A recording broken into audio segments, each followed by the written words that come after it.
누군가의 아내, 누군가의 엄마로 지내온 60대의 평범한 여성입니다. 변변한 직업이나 소개할 만한 특이사항이 없어 그저 가족들 뒷바라지로 희생하며 살아온 대한민국의 평범한 주부이겠네요. 그런 제 나이도 벌써 60이 넘었고 이 나이에 딱히 낙이 뭐가 있겠어요. 그저 자식들 사는 거, 손주 재롱이나 보는 게 그나마 낙이라면 낙이겠죠.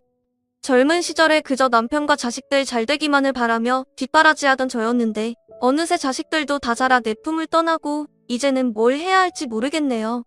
몇 년 전까지도 제게는 숙제 같은 마지막 바람이 하나 있었습니다. 바로 제 막내 아들의 혼사였죠. 자식도 엄마들이라면 누구나 다 자식 앞날이 걱정되지 않겠어요. 아이가 어려서는 학업 뒷바라지하고 졸업하고서는 취업 뒷바라지하고 또 다 커서는 결혼은 언제 하나 오매불망 자식 생각뿐이었습니다. 부모 마음이라는 게 참 그래요. 애가 다 큰 걸 알면서도 제 밥은 잘 챙겨 먹나 만나는 사람은 없나 이러나 저러나 마음이 쓰이기 마련입니다.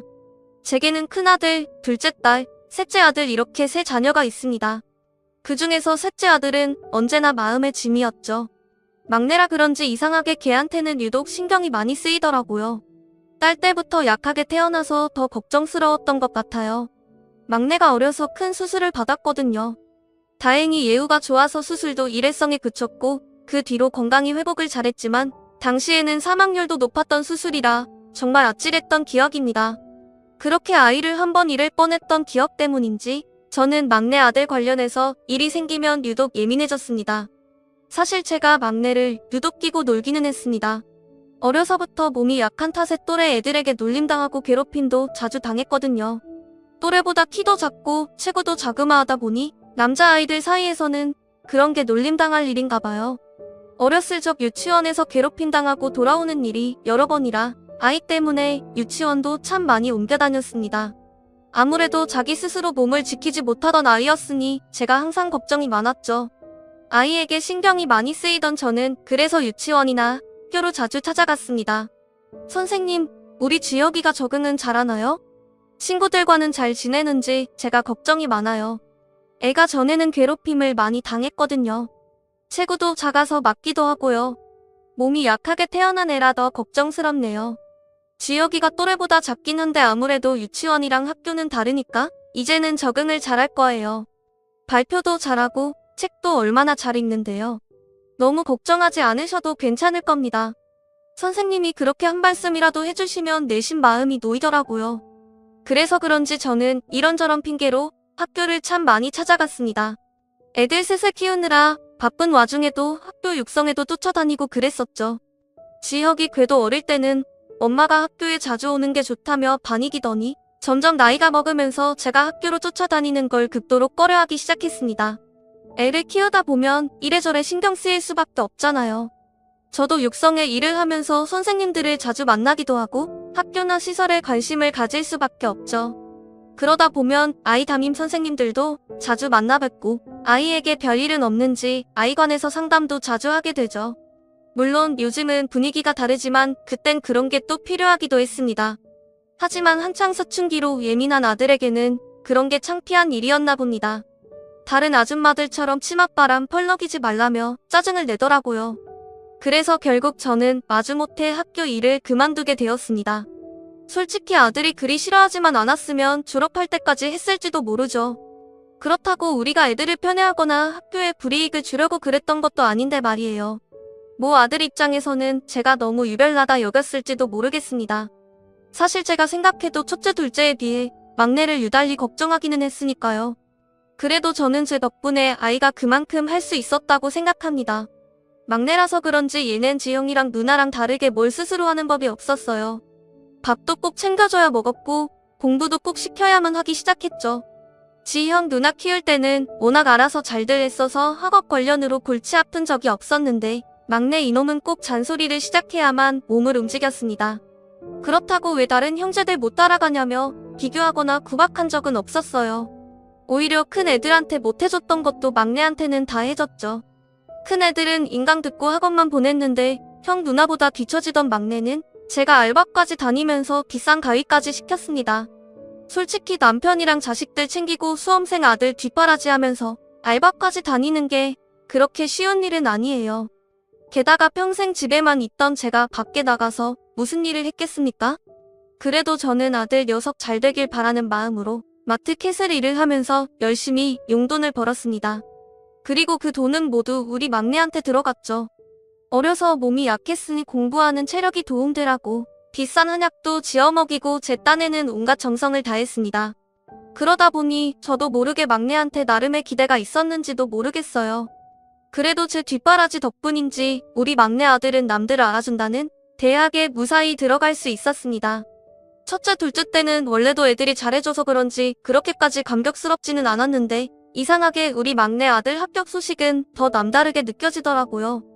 그래도 이놈이 지 엄마 고생한 건 아는지 합격 소식 받고 고맙다는 말을 하더라고요. 엄마 솔직히 그동안 내가 짜증도 많이 내고 괜히 성질 부린 거 알아. 나 힘든 거 가지고 괜히 엄마한테 헛풀이했어. 엄마 덕분에 합격한 거 알아요. 나 입학도 하고 이제 우리도 고생 끝이야. 학생활도 열심히 해서 엄마한테 잘할게요. 저는 그 말 한마디에 모든 시름이 떨어지는 기분이었습니다. 그래요, 부모가 자식에게 바라는 게 뭐가 있겠나요? 그저 자식이 잘 되는 것만 보면 고생한 게 기억도 나지 않죠. 그렇게 무사히 대학에 들어간 아들은 그 뒤로도 학교 생활을 잘했습니다. 물론 신입생 때는 놀기 바빠서 술을 너무 많이 먹고 여기저기 쏘 다니느라 새벽에 들어오기도 여러 번이었지만 그래도 군대까지 다녀와서는 정신 차리고 공부를 열심히 하더라고요. 그래서 저도 이제는 나도 좀 나야겠구나 생각했죠. 그런데 산 넘어 산이라고 대학만 보내면 뒷바라지 끝이라 생각했더니 취업 준비까지 거들어야 할 줄은 몰랐습니다. 요즘 젊은 애들 취업난도 심하고 다들 너무나 힘들잖아요. 내가 봐도 요즘 젊은 애들 살기가 참 버거워 보이더라고요. 옛날에는 대학만 졸업하면 여기저기서 데려가려 난리였는데 요즘은 대학만 좋은 데 나왔다고 거기서 끝이 아니었습니다. 그래도 지 형 누나는 기술직이라 그런지 그리 어렵지 않게 취업에 성공했는데 얘는 문과를 들어가서 그런가 취업이 너무 어렵더라고요.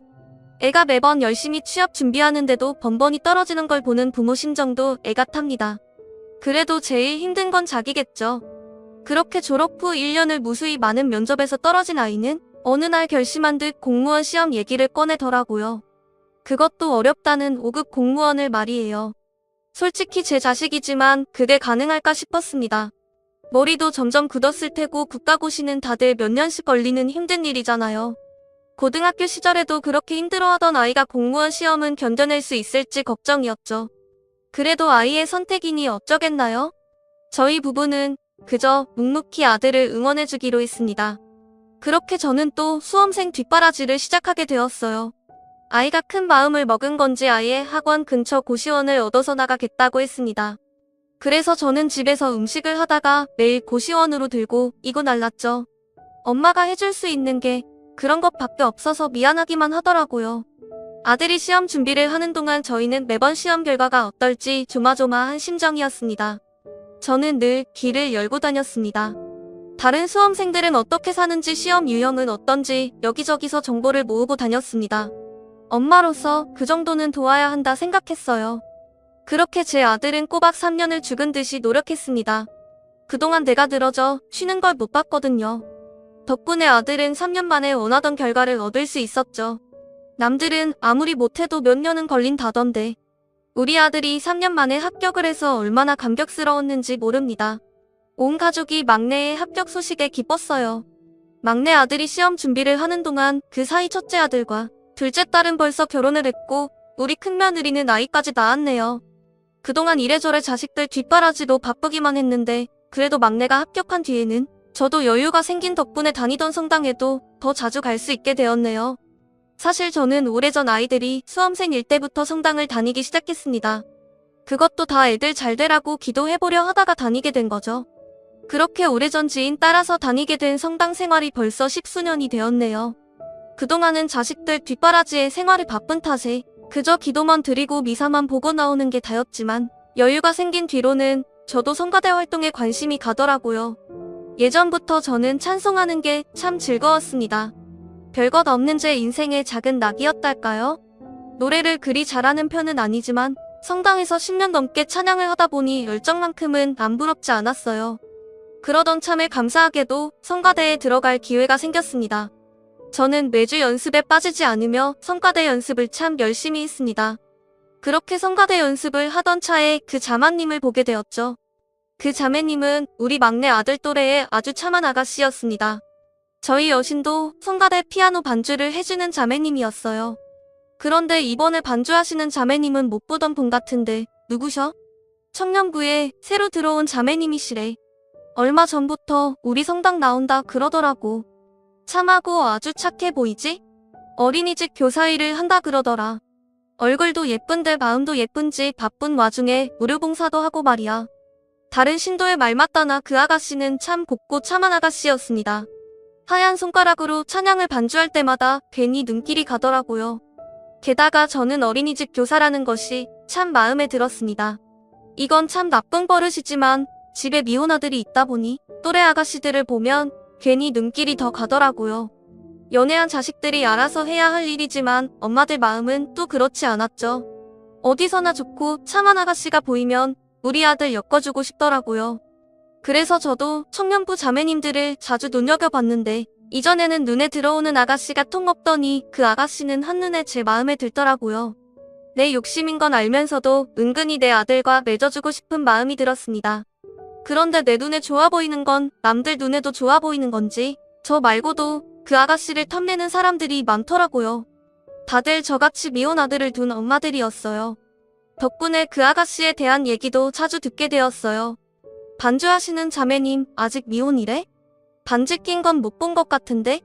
미혼도 미혼인데 원래 수녀님이 되고 싶었던 모양이더라. 뭐 사정이 있는지 지금은 그냥 교사하지만 그래서 그런가? 그 나이에 여태 연애 한 번 못했대. 요즘 저런 순수한 아가씨가 별로 없잖아? 다들 연애 몇 번씩은 했을 텐데 말이야. 요즘 세상에 여자가 연애한다고 흠은 아니지만 그래도 남자를 모른다니 내심도 마음에 들더라고요. 우리 아들도 여자를 잘 모르니 더 어울린다 생각했는지 모르겠네요.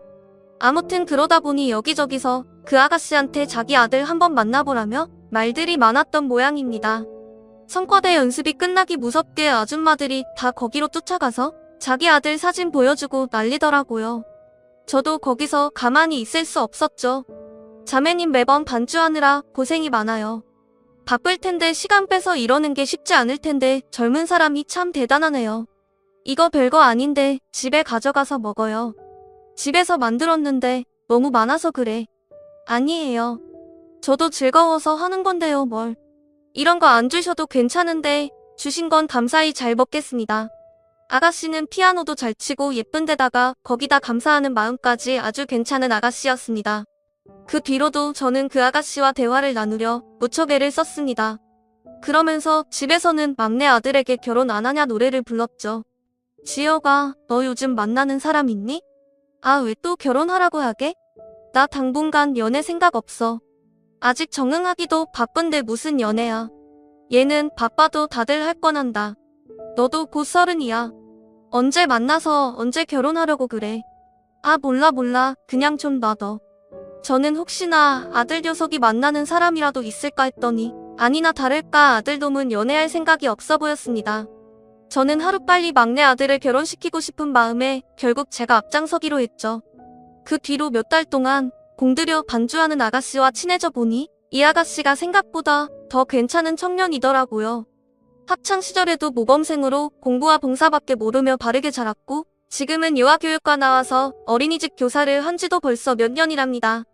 제가 어려서부터 보육원에 봉사를 다니신 어머니 덕분인지 저는 어릴 적부터 아이들이 참 예뻤어요. 제가 외동이라서 더 그랬던 것도 같고요. 아이들을 동생처럼 생각하고 돌보며 많은 보람을 느꼈죠. 거기가 성당에서 운영하는 보육원이라 수녀님들을 많이 접했는데 천사 같으신 그분들을 보며 저도 수녀님이 되고 싶다 생각했어요. 하지만 제가 하기에는 너무 큰일이더라고요. 그래서 비슷한 일을 찾다 보니 결국 어린이집 교사가 되기로 했죠. 역시 그 아가씨는 부모님도 참 대단하신 분들이셨네요. 부모님 덕분에 어려서부터 봉사에 힘썼고 지금도 여전히 봉사를 다닌답니다. 게다가 그 아가씨는 자기를 천직처럼 생각하는 아가씨였습니다. 그 옛날이나 지금이나 아이들 돌보는 게 그렇게 즐겁고 행복하다 그러더라고요. 이런 아가씨라면 자식을 낳아서는 얼마나 예쁘게 잘 기를까 그런 궁금증이 생기더라고요. 저는 알면 알수록 그 아가씨가 며느리감으로 너무 탐이 났어요. 그 뒤로도 서로 이런저런 얘기를 나누다 결국 우리 아들 얘기까지 하게 되었죠. 5급 공무원이라는 말에 그 아가씨는 화색을 띠더군요.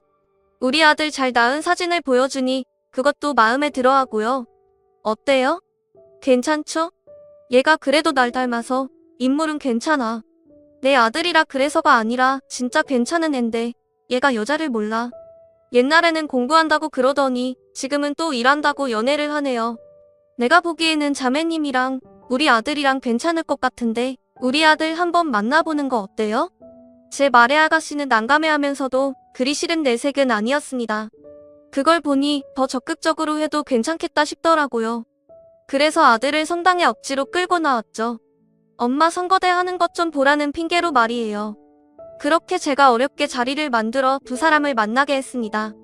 둘이 만나고 별 느낌이 없으면 저도 깨끗이 접으려고 했습니다.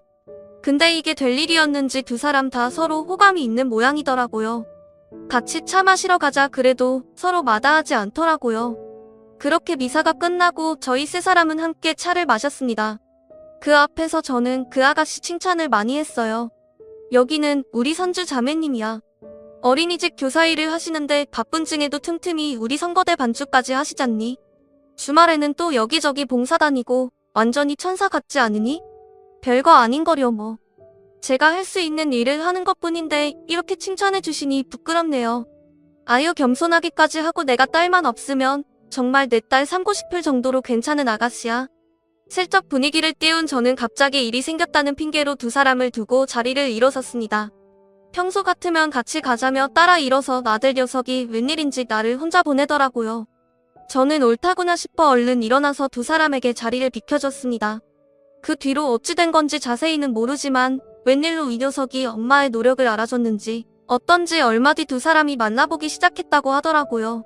저한테는 경사도 정말 이런 경사가 없었죠.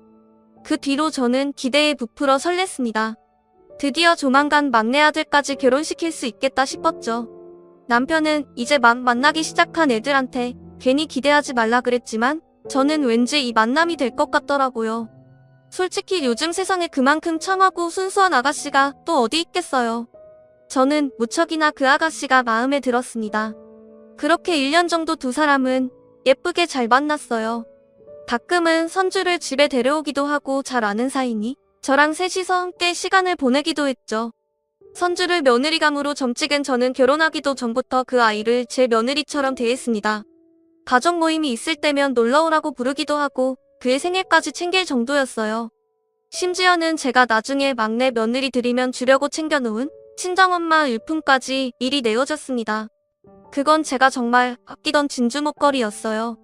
저희 친정엄마가 결혼하면서 예물로 받으신 건데 제가 결혼할 때 저한테 물려주셨죠. 제가 아끼던 다이아 반지는 우리 큰 며느리 줬었고 다이아보다 값어치는 덜하지만 제겐 더욱 값진 의미가 있는 그 진주 목걸이는 꼭 막내 며느리에게 주고 싶었습니다. 어차피 결혼할 사이라 생각하니 미리 주는 것도 나쁘지 않겠다 싶더라고요. 어차피 둘이 결혼할 거 아니니 미리 받는다 생각하고 잘 챙겨도 어머 정말 예뻐요. 어머니 제가 이런 거 받아도 될까요? 너무 감사해요. 내 마음을 알아준 선주는 제 선물에 눈물을 보일 만큼 고마워하더라고요. 착하고 여린 아라 그런지 이런 작은 것에도 저를 큰 감동을 받는구나 싶어 제가 더 고마울 따름이었습니다. 그 애는 제가 해주는 것만큼 저한테 잘하는 애였어요. 정신없이 바쁠 텐데도 매번 빈손으로 오는 법이 없었죠. 게다가 손재주는 얼마나 좋은지 가게에서 돈 주고 쉽게 사오는 것도 아니고 꼭 순수 정성껏 만든 특별한 것들로만 챙겨오곤 했습니다. 그러다 보니 제가 걔를 어떻게 안 예뻐할 수가 있겠습니까? 그렇게 두 사람이 벌써 1년이나 만났으니 저는 이제 서둘러 결혼했으면 싶었습니다. 근데 왠지 아들 녀석은 아직은 이른 것 같다며 자꾸 결혼 얘기를 피하더군요. 그렇다고 선주가 마음에 안 드는 건 아닌지 헤어질 생각은 없는데 말이에요. 그럼 왜 결혼을 안 한다는 거야? 어차피 할 거 하루빨리 하는 게 좋지 안 그래? 아 지금은 일도 바쁘고 이제 겨우 1년 만났는데 무슨 결혼을 그렇게 빨리 해. 어차피 할 거면 천천히 해도 괜찮잖아. 엄마 뜻대로 선주랑 잘 만나고 있는데 그냥 좀 기다리면 안 돼? 왜 항상 일을 급하게 하려고. 그래 결혼은 알아서 할 테니까 그냥 기다려줘. 물론 지도 제 입장이 있겠지만 엄마인 저도 제 입장이 있죠. 기왕 지사 결혼할 걸 뭐하러 더 미루나 싶어 답답하기만 했습니다. 선주도 결혼 생각이 있는지 제 앞에서 언뜻언뜻 결혼 얘기를 하기도 했고 제 딴에는 이러다가 좋은 며느리가 없어질까 마음이 급했던 것도 있긴 했던 것 같아요. 그런데 당사자가 저리 늑장을 부리니 아쉬운 제가 더 노력할 수밖에요. 그렇게 저는 선주를 데리고 집을 보러 다니기 시작했습니다. 나중에 들어가 살 신혼집을 미리 보자면서 말이에요. 그러면서 은근슬쩍 결혼 얘기를 꺼냈죠. 선주야, 지혁이가 결혼 얘기 한 적 없니? 니들 벌써 1년이나 만났잖니. 둘이 나이들도 있는데 뭘 자꾸 미루는 건지 내가 너무 급한 거니? 저는 어머니 마음 이해해요. 저희 어머니도 언제 결혼하냐 물으시는걸요? 저는 언제라도 상관없는데 아시다시피 지혁씨가 많이 바쁘잖아요. 저는 그저 기다리는 수밖에 없죠. 역시나 우리 아들이 문제였네요. 걔는 원래 한 번에 두 가지를 못하는 성격이에요. 게다가 누가 옆에서 등 떠밀지 않으면 세워라 내워라 태평한 성격이죠. 저는 선주에게 자꾸 결혼 얘기를 꺼내라 시켰습니다. 걔도 나랑 생각이 같은 건지 제 말대로 했던 모양이에요. 어느 날 아들 녀석이 지 입으로 먼저 결혼 얘기를 꺼내더라고요. 엄마, 나 그냥 선주랑 빨리 결혼할까? 갑자기 왜? 선주가 결혼하지? 그것도 그렇고 그쪽 집에서도 자꾸 말씀 꺼내시나 봐. 아무래도 남자보다는 여자가 나이에 민감하니까 역시 선주가 말을 잘 꺼낸 모양이에요. 그 집에서도 하루빨리 결혼을 했으면 싶어 하시니 우리 아들 입장에서도 별 문제 없으면 미룰 게 뭐 있나 생각했던 모양이죠. 쇳불도 단숨에 빼랬다고 저는 말이 나오자마자 바로 상견례를 잡기로 했습니다. 상견례도 그저 형식일 뿐이었어요. 그 집 부모님이 바르신 분들인 건 그동안 선주 통해서 잘 들었고 선주를 키우신 부모님이면 모자랄 게 뭐가 있었겠어요. 그런데 아무 문제 없을 거라 생각했던 그 상견례장에서 아주 생각지도 못한 변수가 생기게 되었습니다. 저희 집 식구들이 너무 많아서 애들은 빼고 남편이랑 저랑 막내 아들만 가기로 했습니다. 어차피 어른들끼리 얘기할 게 많기도 하고 형제들이야 결혼식에서 보면 되니까 말이에요. 저는 새벽 대바람부터 식구들을 준비시켜 상견례장으로 출발했습니다. 일찍부터 분주하게 준비한 덕분인지 약속 시간보다 먼저 상견례장에 도착하게 되었죠. 그동안 선주를 통해서 그댁 부모님 말씀을 많이 들었지만 그래도 자리가 자리인지라 긴장되는 건 어쩔 수 없더군요. 얼마 뒤 그 집 식구들이 도착하셨는지 종업원이 문을 열어주어 예비 사돈들이 들어오셨습니다. 자연스럽게 인사를 건네려는데 맨 끝에 외내가 따라 들어오더라고요. 한데 6살 정도 되어 보이는 어린아이였습니다. 제가 궁금해서 물어보기도 전에 선주가 얘기를 하더라고요. 제가 원생 하나를 급하게 맡게 되어서요. 다들 사정이 있고 갑자기 생긴 일이라 참아마다 할 수가 없었어요. 그래서 부득이하게 데려왔는데 너무 죄송해서 어쩌죠. 선주가 돌보는 반아이 중 하나가 집에 일이 생겨서 갑자기 그 애를 봐주게 되었답니다. 평소에도 이래저래 바쁜 건 알지만 그래도 어떻게 주말까지 그런 일이 생기는지 저희는 좀 당황스러웠어요. 그런데 평소 선주의 성품을 알아서 그런지 제가 무리한 부탁을 받아 하지도 못하고 얼마나 고생이 많을까 안쓰럽고 기특하더라고요. 아유, 아니야, 애 하나 더 있다고. 무슨 일 있겠니? 우리는 괜찮으니 신경 쓰지 마. 내가 평소에도 이렇게 고생이 많구나 이해해 주셔서 감사해요. 사돈 저희도 급하게 벌어진 일이라 별도리가 없었네요. 선주 얘가 워낙 남의 부탁을 받아 하지 못하는 애라 이해해 주셔서 감사합니다. 아닙니다. 저야말로 선주 성품을 잘 알죠. 워낙 배려심이 많은 아이니까요. 저야 선주의 그런 점이 마음에 드는 건데요. 뭘 뜻밖의 일이 있었지만 서로 이해와 배려 속의 분위기는 참 좋았습니다. 아이들 결혼 문제로 상의하는 것들도 합이 잘 맞았고 좋은 며느리만큼이나 좋은 사돈을 얻게 되었구나 싶었죠. 식사도 다 끝나고 자리도 점점 마무리되는 중에 얌전히 잘 있던 아이가 졸린 건지 조금씩 칭얼대기 시작하더라고요. 아이가 긴 시간 앉아있기 지루한 모양이에요. 우리 집 막내 손녀가 딱 저 나이쯤 되는데 여자인데도 가만히 있지를 못하거든요. 그래도 얘는 참 얌전하네요. 선생님한테 잘 배워서 그런가 아이의 교사인 선주는 아이를 안아서 달랬습니다. 그런데 칭얼대던 애가 갑자기 이런 소리를 하더라고요. 엄마, 나 집에 갈래. 순간 정적이 흘렀습니다. 나 혼자 잘못 들은 게 아닌지 남편과 아들의 얼굴을 보자 다들 당황한 기색이 역력하더라고요. 게다가 사돈댁 얼굴까지 말이에요. 아, 영웅아, 엄마라니 선생님이라고 해야지. 영웅이가 엄마가 보고 싶구나. 오늘은 선생님이랑 좀 이따가 저녁에 엄마 보러 가자. 엄마, 나 졸려. 우리 집에 가자. 선주는 애가 실수한 거라며 수습하려 했지만 왠지 아이는 선주에게 계속 엄마 소리를 하더라고요. 그러고 보니 왠지 아이 얼굴이 선주와 닮은 것도 같았습니다.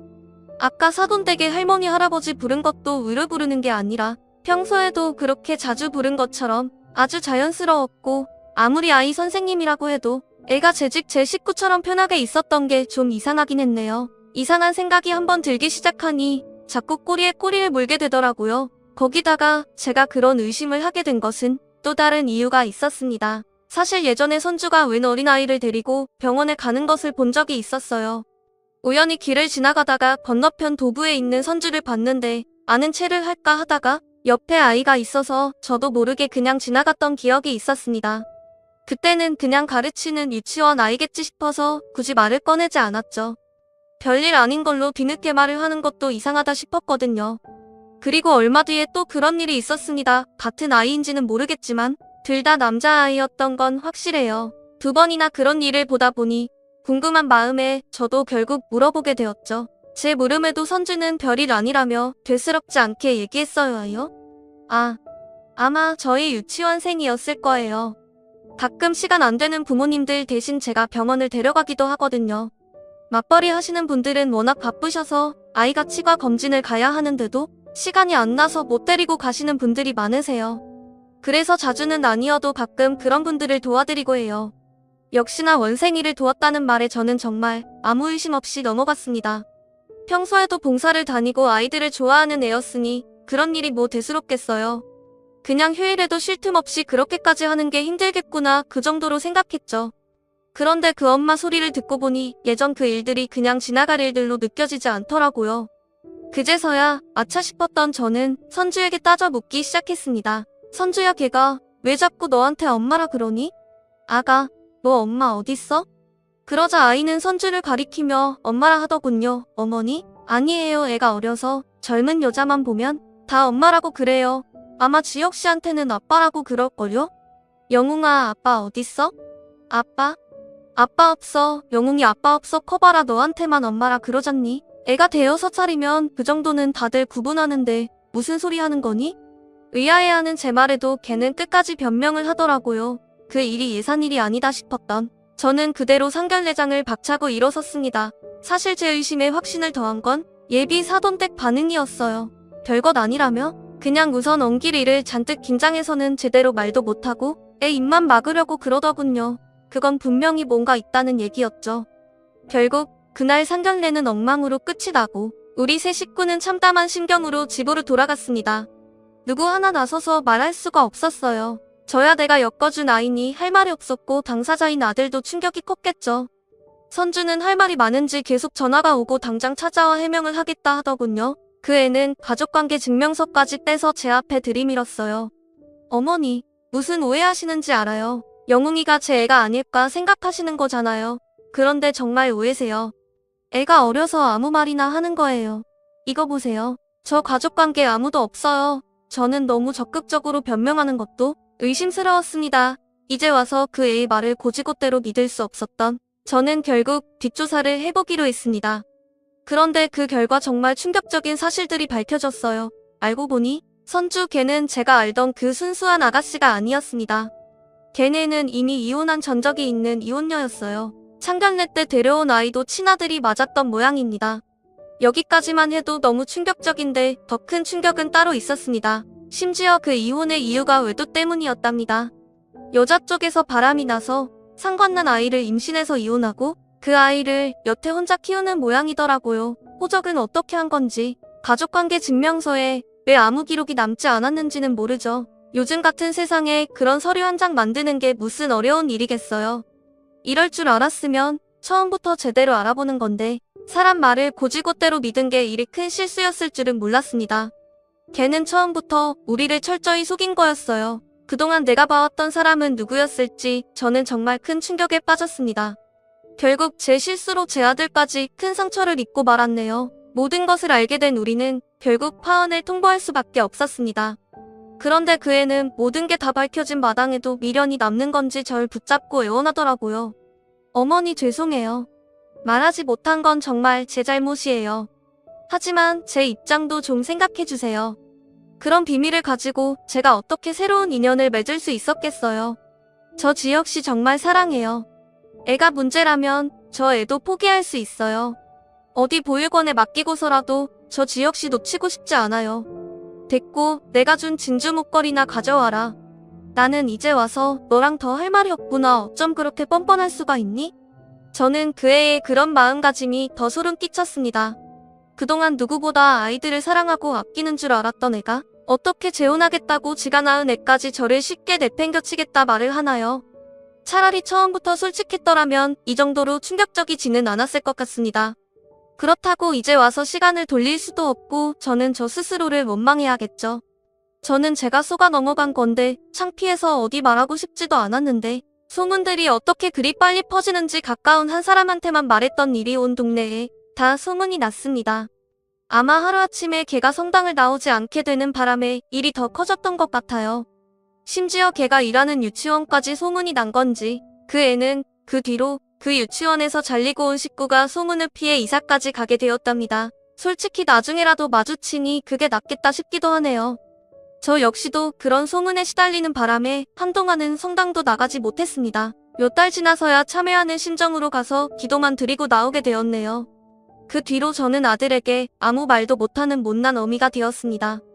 그래도 아들이 집단에는 엄마가 미련하고 불쌍해 보여서 그런지 인연이 아니었나 보다며 괜찮다며 넘어가려 하지만 어미인 제 입장에서는 제가 벌인 그 일이 씻을 수 없는 실수가 되었습니다. 아들한테 좋은 일 만들어주려고 나서다가 괜히 사단을 만들었구나 싶었죠. 그래도 아들은 나보다 낫더라고요. 그런 일을 겪었는데도 몇 년 뒤 새로운 사람도 만나고 자기 알아서 잘하더라고요. 그러다가 얼마 뒤 결혼하겠다고 여자친구를 소개했는데 솔직히 학벌이나 직업은 우리 아들보다 좀 빠지는 편이었어요. 그래도 굳이 말은 안 했는데 아들이 제 표정을 읽었는지 엄마 솔직히 마음에 안 들지? 그래도 나는 좋아 진짜 좋은 사람이야. 예전에 엄마가 소개시켜준 사람보다 훨씬 꿈이 먹고 솔직해. 자기 잘못은 쿨하게 인정해 티끌 하나 없이 숨기는 것보다 그런 게 더 솔직하고 순수한 거 아니야? 엄마도 실수했잖아. 그러니까 이번에는 내 눈을 믿어봐. 이러더라고요. 결국 저는 아들 좋다는 대로 결혼을 시켰고 막내 며느리는 아들 말대로 정말 착하고 괜찮은 아이더라고요. 처음에는 내가 말이나 행동이 너무 꾸밈이 앞서서 당황스럽기도 했는데 그만큼 속이는 것도 없고 정직한 아이였어요. 한번 대여보니 그만한 게 없다 싶기도 하네요. 막 애교 있고 그런 스타일은 아니지만 저는 성품이 착하고 올고준 막내 며느리가 아주 마음에 듭니다. 아들이랑 둘이 재밌게 잘 지내는 것도 보기 정말 좋고요. 다 제작이 있었던 건데 제가 괜히 조바심을 내서 일을 꼬았다 싶네요. 그래도 지금은 자식들 모두 결혼했고 새 식구들도 모두 좋은 아이들이니 결론이 좋아서 정말 다행입니다. 저는 그 일을 깊이 뉘우치고 앞으로도 자식들 일은 자식들에게 맡기기로 했어요. 그래서 저는 앞으로 그저 식구들 모두 건강하고 행복하기만을 바라려고 합니다. 사연 들어주셔서 감사합니다.